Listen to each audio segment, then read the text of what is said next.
Les filles, qu'est-ce que vous voulez manger pour souper? De la viande! Non, du poisson! Non, de la viande! Non, du poisson! De la viande! Ok, les filles, on se calme. Éviter la surconsommation de viande est bon pour vous. Nous allons vous le prouver dans les documentaires qui suivent. Saviez-vous que les consommateurs de viande rouge sont beaucoup plus à risque d'être exposés à un cancer du gros intestin? Le premier coupable est une molécule nommée l'hème. Celle-ci donne la couleur rouge à la viande et est néfaste pour les cellules du système digestif.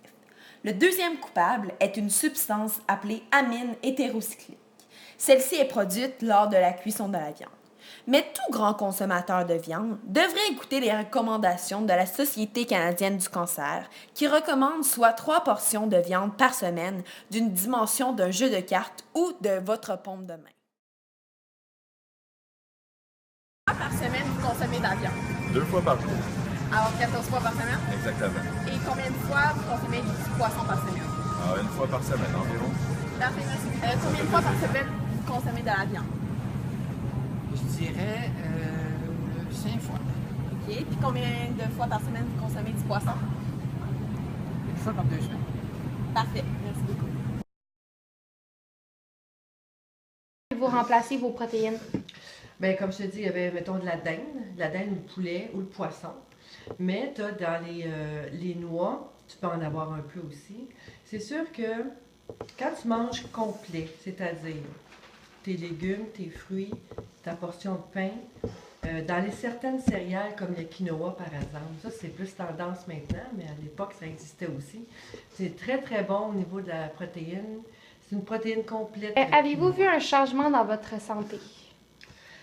Ben, tu sais, quand on est jeune, les hormones, les cellules sont au maximum. Fait que physiquement, je suis tout le temps quelqu'un qui a beaucoup d'énergie. Tu sais, je m'entraînais 5-6 fois par semaine. J'ai jamais eu de différence. Tu sais, j'ai jamais eu de baisse d'énergie parce que je mangeais pas de viande. Non. Puis quand tu parles de viande, tu parles juste de viande rouge ou tu parles aussi de poulet ou de poisson? Plus de viande rouge. Plus de viande rouge. Fait que c'est sûr qu'à un moment donné, à cette époque-là aussi, je mangeais du poisson puis un peu de poulet. Fait que ça faisait. Le poisson comble nos besoins en oméga 3, il prévient les maladies cardiovasculaires, il contient du phosphore, du fer, des acides gras essentiels et plusieurs vitamines.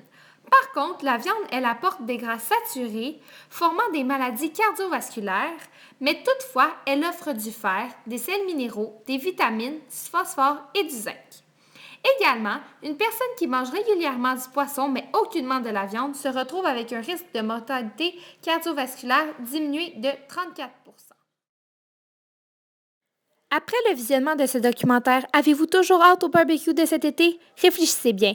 Évitez la surconsommation de viande.